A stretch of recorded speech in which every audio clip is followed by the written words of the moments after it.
qui frustre les consommateurs dans leur rapport au service client, c'est qu'effectivement, ils savent pertinemment qu'il y a l'expertise dans la marque. Qu'il y a un ingénieur, qu'il y a quelqu'un qui saura répondre. Ils le savent. Chez Microsoft, tiens.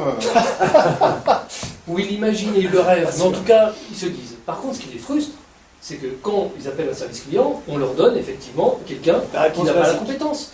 Que cette personne-là ne sache pas tout, et l'accepte complètement, mais qu'elle ne sache pas le guider, lui donner accès à cette compétence à un moment donné, c'est ça qui la frustre. Du coup, c'est ce qu'on voit bien, c'est que la qualité de la relation client, c'est égal finalement à la valeur du statut de client pour l'entreprise. Et toutes les études qu'on a menées depuis quelques années montrent toujours que le statut de client est mis à mal. C'est-à-dire que les clients disent, aujourd'hui, pour obtenir quelque chose d'une marque, mieux vaut être prospect que client.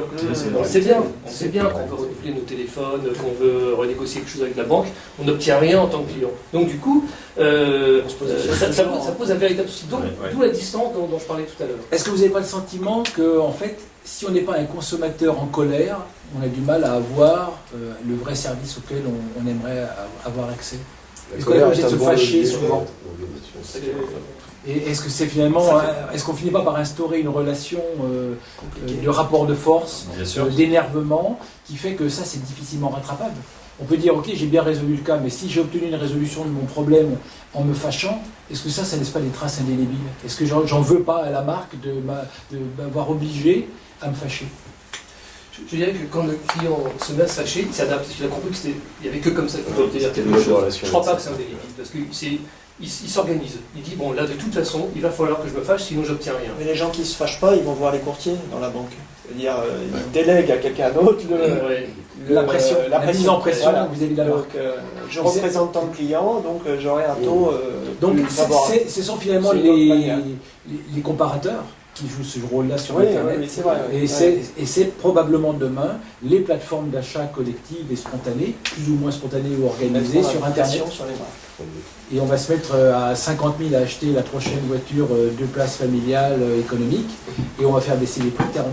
Ce qui est assez triste finalement, ça veut dire qu'entre les consommateurs et les marques, il y a une relation parfaitement cynique de manière bilatérale qui a fini par se construire. Ouais, exactement. Un coup de promesses non tenues et d'engagements pas respectés. Et les grands gagnants sont les avocats, finalement.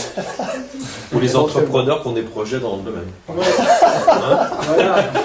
Par exemple. Je suis pas sûr que les gens aient confiance dans les avocats, donc on se retrouve avec le problème d'être. On a fait une étude récente sur la crise et deux questions qui avaient été posées. On demandait aux consommateurs selon eux qui était responsable de la crise. Alors, les banques de la bourse, donc on voit bien où ça se passe. Et ensuite, quand on leur posait la question en qui faites-vous confiance, à qui avez-vous confiance pour sortir de la crise, c'est les consommateurs, et 2, l'État. Donc ça veut bien dire que les consommateurs, c'est-à-dire que c'est nous ensemble. Ouais. On va devoir s'organiser et on comprend bien, et ça explique tout ce qu'on est en train de décrire ici. La communauté des citoyens, qui sont aussi des employés et qui sont aussi des clients. Alors est-ce que les salariés, les collaborateurs épanouis et heureux font les clients satisfaits et fidèles? Sans aucun doute. Sans aucun doute. J'ai un exemple, la semaine dernière, je reçois un coup de téléphone d'une personne, d'un centre d'appel, donc visiblement pas intégré à un grand opérateur de téléphonie, en l'occurrence je peux citer c'est Orange, parce que c'est une bonne expérience. Donc c'est un prestataire. Et la personne au téléphone veut me vendre une clé 3G. Parce que j'ai une Livebox, j'ai un abonnement et j'ai pas de clé 3G. Et ce qui m'a frappé, c'est que je reçois beaucoup de coups de téléphone à la maison, de sollicitations par téléphone. Et là, cette personne me dit, oui, bonjour, voilà, monsieur Spencer, oui.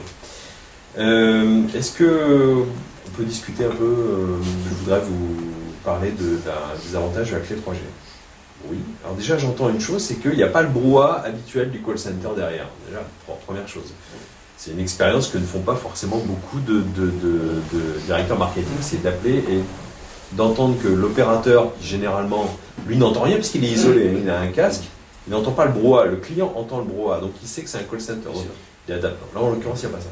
Et j'entends que cette personne ne respecte pas du tout le script, mais alors pas du tout. Elle a un ton complètement différent. Elle me... Quasiment naturel. Naturel. Et je lui dis, mais pardon de vous interrompre, vous ne respectez pas du tout votre script. Je l'ai sous les yeux, je l'ai eu sur Internet. Elle me dit, non pas du tout. Et d'ailleurs, on me le reproche. Et je lui dis, alors que c'est exactement comme ça que je voudrais dialoguer avec quelqu'un. Elle me dit, oui, mais je lui dis, je suppose que vous avez de bons résultats. Oui, c'est pour ça qu'il me garde. Donc la personne du call center... Non, mais elle n'a pas ses primes parce qu'elle n'a pas respecté le script. Certainement. En tout cas, c'était extraordinaire. Donc c'est très intéressant. Et moi j'ai eu celle qui respectait son script, parce que aussi c'est la vie 3G. Et au bout de 30 secondes, j'avais raccroché parce que le faisceau n'était pas capable de répondre à la question que je posais. Ouais. À côté,